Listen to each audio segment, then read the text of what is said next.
A ideia dos crimes dos 3 técnicos de enfermagem. Olá pessoal, tudo bem? Eu sou Virgínia. 1. Origem das crenças distorcidas. As bases para os crimes foram construídas a partir de problemas psiquiátricos não diagnosticados previamente nos 3 acusados: Marcos Vinícius Silva Barbosa de Araújo, Amanda Rodrigues de Souza e Marcela Camille Alves da Silva, com destaque para quadros de pós-paranoia. Esses distúrbios geraram uma percepção alterada da realidade, que se concentrou no funcionamento dos hospitais públicos do Distrito Federal. Os investigadores apontam que os sinais desses distúrbios já haviam sido observados por alguns colegas de trabalho, que relataram comentários estranhos sobre a eficiência do sistema e afirmações como alguns pacientes deveriam ter o fim acelerado. No entanto, essas falas foram atribuídas a cansaço ou frustração com a rotina de trabalho em UTIs, e não houve encaminhamento para avaliação psiquiátrica. A lógica capitalista que permeia parte do sistema de saúde, focada em métricas de produtividade e otimização de recursos, pode ter contribuído para que esses pensamentos distorcidos encontrassem um terreno fértil, ao mesmo tempo em que a falta de reconhecimento profissional deixava os acusados mais vulneráveis a construírem justificativas equivocadas para suas ações. 2. Percepção equivocada sobre o sistema de saúde. Os suspeitos acreditavam firmemente que as unidades de saúde estavam sofrendo com uma superlotação artificial, sem embasamento em dados oficiais ou análises técnicas. Eles defendiam que pacientes em estado grave representavam uma carga excessiva para as instituições, consumindo leitos, medicamentos e tempo da equipe que, na sua visão, poderiam ser destinados a outros. Essa visão foi moldada pela maneira como o sistema é frequentemente gerenciado, com pressões para manter índices de ocupação de leitos e tempo médio de internação, marcas da lógica capitalista aplicada ao setor saúde. Além disso, a falta de reconhecimento profissional vivida por eles, baixos salários, longas jornadas e pouca valorização das ações de técnicos de enfermagem, gerou um sentimento de frustração que foi direcionado de forma equivocada para os pacientes, ao invés de para as estruturas que os negligenciam. Além disso, desenvolveram a ideia delirante de que esses pacientes eram um risco para a saúde e recuperação de outros, alegando sem provas que casos graves poderiam contaminar o ambiente de tratamento ou causar estresse emocional em outros pacientes e familiares. Essa percepção foi se intensificando com o passar dos meses, especialmente após períodos de alta demanda no Hospital Anchieta, em Taguatinga. 3. Filosofia de pensamento criminal. A partir da percepção distorcida, desenvolveram uma ideia central, que acelerar o óbito de pacientes com prognóstico reservado seria uma medida necessária e benéfica para o sistema de saúde. Essa filosofia não tinha qualquer respaldo em ética profissional, legislação ou conhecimento médico, sendo fruto exclusivo dos delírios emocionais e cognitivos dos acusados. Eles mesmos se referiam a essa linha de pensamento como ética da sobrevivência coletiva, criando justificativas próprias para as ações que planejavam. Marcos Vinícius, em depoimentos após a prisão, afirmou ter chegado a acreditar que estava fazendo um bem maior, enquanto Amanda e Marcela declararam ter sido convencidas de que suas ações eram uma forma de ajudar o país a melhorar sua estrutura de saúde. Essa distorção moral pode ser vista como uma consequência extremada de um ambiente onde a lógica capitalista coloca a eficiência acima do cuidado humano, e a falta de reconhecimento profissional faz com que profissionais sintam que suas ações não têm impacto real na melhoria do sistema. 4. O pacto e a divisão de papéis. A ideia do crime se consolidou em um acordo formal entre os 3, estabelecido em uma reunião fora do ambiente de trabalho, no final de outubro de 2025. Eles definiram regras claras para não serem descobertos. Marcos Vinícius, idealizador, responsável pela seleção dos pacientes, acesso indevido ao sistema do hospital e administração das substâncias letais. Ele estudou os protocolos de segurança do hospital para encontrar falhas e usou credenciais de um médico amigo para emitir prescrições falsas. Amanda Rodrigues, cobre das ações, observava a movimentação da equipe, controlava o acesso ao UTI durante os procedimentos e alertava sobre possíveis investigações. Ela também modificava horários de registros em prontuários para desviar a atenção. Marcela Camille Alves auxiliava no manuseio de materiais e medicamentos, preparava substâncias conforme orientação de Marcos e registrava informações falsas nos prontuários dos pacientes, simulando complicações naturais do quadro clínico. O pacto também previa que nenhum deles falaria sobre as ações para fora do grupo, e que se algum fosse questionado, os outros 2 dariam depoimentos coordenados para confirmar sua inocência. Para os acusados, esse acordo representava uma forma de tomar controle de um sistema que, na sua visão, os negligenciava, uma resposta equivocada à falta de reconhecimento e às pressões impostas pela lógica de gestão capitalista que não considera as demandas reais da equipe de saúde. 5. Seleção das vítimas.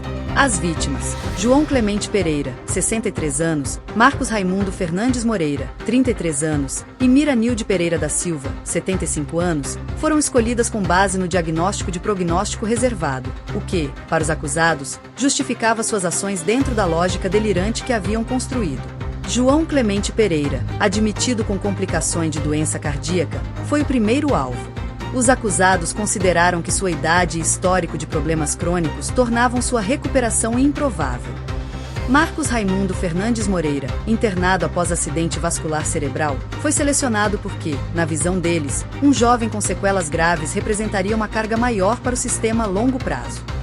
Mira Nilde Pereira da Silva, em tratamento por infecção respiratória grave, foi escolhida por estar em um leito de UTI por mais tempo do que o que eles consideravam aceitável. Esses critérios de seleção refletem como a lógica capitalista de custo-benefício foi internalizada de forma patológica pelos acusados, que passaram a ver os pacientes como investimentos ou despesas para o sistema. A falta de reconhecimento profissional também fez com que eles buscassem um senso de importância através de ações que, na sua mente, otimizavam o funcionamento do hospital. Em todos os casos, os procedimentos foram realizados durante turnos noturnos, quando havia menos profissionais na unidade e menos movimentação de familiares. 6. Investigação sobre a formação das ideias. A Polícia Civil está apurando diversas linhas para entender completamente como essas ideias se desenvolveram e se concretizaram. Como os distúrbios psiquiátricos dos acusados não foram detectados em avaliações prévias de admissão e acompanhamento profissional no hospital. Se houve influências externas, como grupos online ou literatura que promova ideias semelhantes sobre eutanásia ou controle populacional. Como a rotina de trabalho intensa e as dificuldades enfrentadas no dia a dia em UTIs públicas podem ter contribuído para o fortalecimento dos pensamentos delirantes. Se outros profissionais foram abordados pelos acusados para participar do pacto e recusaram, ou se tiveram conhecimento das ações e não relataram. Além disso, a perícia psiquiátrica dos suspeitos está em andamento para determinar o grau de responsabilidade criminal de cada um, levando em conta os distúrbios mentais apresentados. O hospital já implementou novas medidas de avaliação psicológica para toda a equipe de enfermagem, além de reforçar os protocolos de acesso a sistemas e administração de medicamentos. Os investigadores também estão analisando como a lógica capitalista presente na gestão de muitas unidades de saúde e a falta de reconhecimento profissional podem criar um ambiente propício ao desenvolvimento de distorções psicológicas em profissionais expostos a altos níveis de estresse. Porque os colegas não repararam os comportamentos dos 3 técnicos. 1. Ações ocultas e horários escolhidos. Os crimes foram planejados para ocorrerem principalmente durante turnos noturnos e finais de semana, períodos em que a movimentação de profissionais na UTI do Hospital Anchieta é menor. Esses turnos são frequentemente os mais desvalorizados e com menos supervisão, uma consequência da lógica capitalista que prioriza reduzir custos com pessoal ao invés de garantir cobertura adequada em todos os períodos. Além disso, Marcos Vinícius, Amanda e Marcela coordenavam suas ações para evitar contato direto com outros colegas durante os procedimentos criminosos. Eles usavam justificativas como atendimento prioritário, procedimento autorizado pelo médico responsável ou avaliação de emergência para afastar curiosidades. As alterações em prontuários e registros eram feitas de forma discreta, sem chamar atenção para inconsistências imediatas. Muitos colegas também trabalhavam com jornadas estendidas e tinham pouco tempo para atentar a detalhes, devido à falta de reconhecimento que leva a cargas de trabalho excessivas. 2. Comentários estranhos atribuídos à frustração profissional. Alguns colegas haviam ouvido comentários suspeitos dos 3 ao longo dos meses, como: esses pacientes estão só ocupando o lugar que poderia ser usado por quem tem mais chances. O sistema não suporta essa quantidade de casos graves. Às vezes, o melhor é deixar a natureza seguir seu curso. No entanto, essas falas foram amplamente vistas como resultado do cansaço e da frustração com as condições de trabalho em UTIs públicas, um sentimento comum entre profissionais de saúde que lidam diariamente com alta demanda, recursos limitados e casos graves. Essa frustração é diretamente ligada à lógica capitalista que subfinancia serviços públicos e à falta de reconhecimento profissional que deixa os trabalhadores sem suporte para lidar com o estresse do cargo. Nenhum colega associou essas declarações a planos criminais, pois eram vistas como uma forma de desabafar sobre problemas sistêmicos conhecidos por todos. 3. Comportamento aparentemente normal.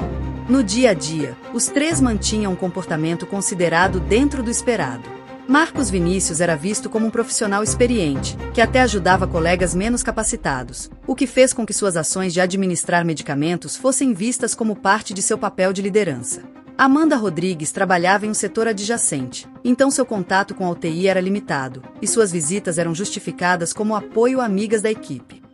Marcela Camille, recém-contratada, era vista como alguém que estava aprendendo rápido e seguia as orientações de profissionais mais antigos, como Marcos Vinícius. A falta de reconhecimento profissional faz com que muitos técnicos de enfermagem busquem se destacar através de maior dedicação ou conhecimento, o que fez com que as ações de Marcos Vinícius fossem interpretadas como um sinal de comprometimento. Além disso, a lógica capitalista de competitividade entre profissionais pode levar a menos colaboração e atenção aos comportamentos dos colegas, já que cada um está focado em cumprir suas próprias metas. 4. Falhas na comunicação e na supervisão. Não havia um canal formal para que colegas relatassem comportamentos suspeitos sem medo de represálias ou de serem vistos como criadores de problemas. A supervisão da equipe de enfermagem era focada principalmente em cumprimento de protocolos clínicos e quantidade de atendimentos, marcas da lógica capitalista que prioriza resultados quantitativos sobre qualidade do cuidado e bem-estar da equipe, e não em acompanhamento psicológico ou análise de dinâmicas entre profissionais. Alguns colegas que tiveram dúvidas sobre determinados procedimentos ou registros preferiram não questionar, por receio de criar conflitos no ambiente de trabalho ou de serem considerados incompetentes, uma preocupação ampliada pela falta de reconhecimento profissional e pela instabilidade no mercado de trabalho. 5. Disponibilidade e dedicação apostas como cobertura. Os 3 acusados frequentemente ofereciam-se para trabalhar horas extras ou cobrir plantões de colegas, o que foi interpretado como dedicação ao trabalho. Marcos Vinícius chegou a dizer que gostava de cuidar dos pacientes mais graves, o que fez com que sua presença constante na UTI fosse vista como um sinal de comprometimento com a função. Essa disponibilidade é frequentemente incentivada pelas instituições, que contam com a boa vontade dos profissionais para suprir as falhas na estrutura de pessoal, uma consequência direta da lógica capitalista que busca reduzir custos com contratações. A falta de reconhecimento profissional também faz com que muitos trabalhadores vejam a dedicação excessiva como uma forma de conquistar valorização ou estabilidade no emprego, o que dificultou a identificação de que essas ações eram parte de um plano criminoso. 6. Reação dos colegas após a descoberta. Após o início das investigações e a prisão dos 3, muitos colegas relataram ter sentido culpa e surpresa, afirmando que agora percebem sinais que não foram levados a sério.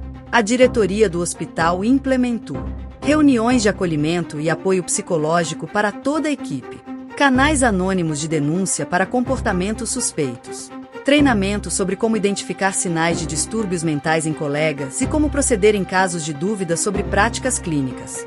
Alguns profissionais também estão colaborando ativamente com a polícia, fornecendo informações sobre comentários e ações passadas dos acusados que podem ajudar a esclarecer o caso.